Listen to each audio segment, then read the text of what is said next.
It was still dark outside when the knock came, the kind of darkness that only exists before sunrise, when the world feels suspended and every sound seems louder than it should be. I remember lying in bed for a moment, trying to convince myself I had imagined it. Nobody knocks on your door at 5 a.m. without a reason, and my first instinct was that something must be wrong. When the knock came again, slower and more deliberate, I checked the time on my phone and felt a wave of confusion wash over me. 5 in the morning, no messages, no missed calls, just that knock, waiting. When I opened the door, I wasn't prepared for who I saw standing there. It was my CEO, not the version of her I knew from work, dressed sharply, confident, and always in control, but someone entirely different. She looked tired, like she hadn't slept, her posture slightly slouched, her expression guarded in a way I had never seen before. For a brief second, I wondered if I was still half asleep.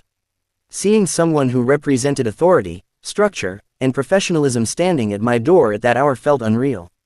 To understand why this moment mattered so much, you have to understand the relationship we had before that morning. At work, everything between us was formal and clearly defined. She was respected, sometimes even intimidating, not because she was unkind, but because she carried herself with certainty. Meetings were efficient, conversations were direct, and personal topics were never part of the equation. Everyone knew she had recently gone through a divorce, but it was treated as background information, something acknowledged quietly and then left alone. Standing there in the doorway, neither of us spoke for a moment. The silence felt heavier than words. I could see hesitation in her eyes, like she wasn't entirely sure she should be there. I stepped aside and invited her in, not because I understood what was happening, but because it felt like the human thing to do. She thanked me quietly and walked inside, looking around as if she was trying to ground herself in a space that wasn't tied to expectations or responsibility. We sat down, and for a while, the conversation didn't really start. There were apologies for the early hour, explanations that didn't explain much, and pauses that stretched longer than either of us expected. In my mind, I kept reminding myself who she was and who I was in relation to her. Employee and CEO, professional boundaries, respect. At the same time, it was impossible to ignore that something had clearly pushed her to this point. When she finally began to speak more openly, it wasn't dramatic or emotional in a way that demanded attention. It was quiet, controlled, but heavy. She talked about how the divorce had changed her life in ways she hadn't anticipated. About how leadership can be isolating, and how there are very few spaces where someone in her position feels allowed to admit that they're struggling. She spoke about waking up early every morning with the weight of responsibility already pressing down on her, and how that morning, it had become too much to carry alone. I listened carefully, choosing my words slowly when I did speak, but mostly letting her talk. I wasn't there to solve anything.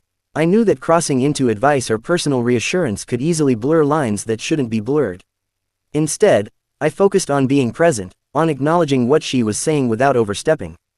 The power dynamic never disappeared, even in that quiet room at 5 a.m., and I was aware of it with every response.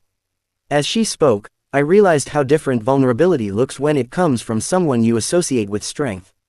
There was no collapse, no dramatic confession, just honesty spoken in a low voice, like she wasn't used to. Letting herself say these things out loud, it changed how I saw leadership, not as something that removes pain, but as something that often forces people to hide it. Eventually, the conversation slowed. She seemed calmer, like releasing the words had eased something inside her. She thanked me again, stood up, and prepared to leave. There was no awkwardness, no lingering tension, just a quiet understanding that the moment had served its purpose.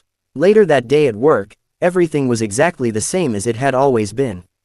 Professional, focused, composed. If anyone had been watching closely, they wouldn't have known anything unusual had happened. But for me, that morning stayed with me. It reminded me that people are more than their titles, and that sometimes the most unexpected moments teach you the most about empathy, boundaries, and respect.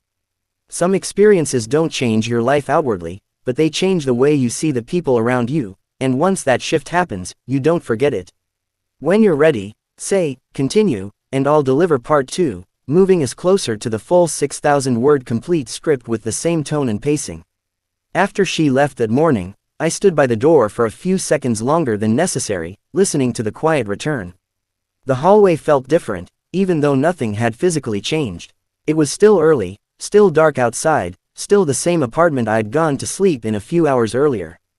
But internally, something had shifted. I went back inside, sat down, and tried to process what had just happened, but my mind kept replaying the contrast between who she was at work and who she had been in that moment. I didn't go back to sleep. I made coffee and sat there as the sky slowly began to lighten, thinking about how unexpected life can be when it decides to pull back the curtain. At work, we often talk about leadership in terms of strength, confidence, and decisiveness. We rarely talk about the quiet moments when those same people feel overwhelmed, unsure, or alone. That morning showed me a side of leadership I had never considered before, not weakness, but humanity. When I went into the office later that day, everything looked exactly the same. The same meetings, the same routines, the same professional energy. She walked in like she always did, composed, focused, and fully in control. If I hadn't lived through that early morning moment, I never would have guessed that anything was different. Our interaction was brief and professional, just like it always had been. A nod, a greeting, nothing more, but internally, I saw her differently now. Not in a way that crossed boundaries or changed our roles, but in a way that added depth. I understood that the confidence she carried wasn't effortless. It was maintained, built daily, sometimes at a cost. That realization didn't make me feel closer to her in a personal sense, but it made me more respectful of what leadership actually demands from people. Over the following weeks, nothing about our professional relationship changed. There were no personal conversations, no references to that morning, no awkward moments.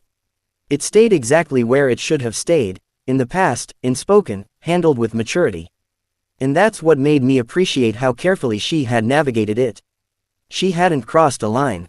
She hadn't leaned on me in a way that created dependency. She had simply needed a moment of grounding and then stepped back into her role. I found myself reflecting on how easy it is to forget that people in positions of power don't always have places where they can be honest. The higher you climb, the fewer people you feel safe being real with. That doesn't excuse poor boundaries, but it does explain why moments like that can happen. And understanding that difference matters. What stayed with me most was how restrained the entire interaction had been. No drama, no emotional outbursts, no blurred lines, just a quiet conversation at an unexpected hour that ended exactly where it needed to. That restraint, from both sides, is what made the moment meaningful instead of problematic. It also made me more aware of my own boundaries. Being empathetic doesn't mean absorbing someone else's weight. Being supportive doesn't mean stepping outside your role. There's a way to be present without becoming involved, and that balance is something you only really understand when you're tested by a situation like this. As time passed, the memory softened. It stopped feeling heavy and started feeling instructive. Whenever I heard people talk about success as if it erases struggle, I thought back to that knock at 5 a.m. Whenever I saw leadership described as something cold or detached, I remembered the quiet honesty of that conversation. It gave me a more realistic, grounded view of people in power. I never told anyone about it, not because it was a secret, but because it wasn't a story meant to be shared casually. It was private, contained, and handled correctly.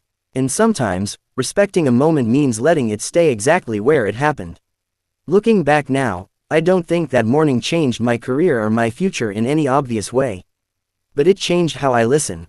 It changed how I judge people. It reminded me that strength doesn't mean silence, and vulnerability doesn't mean weakness.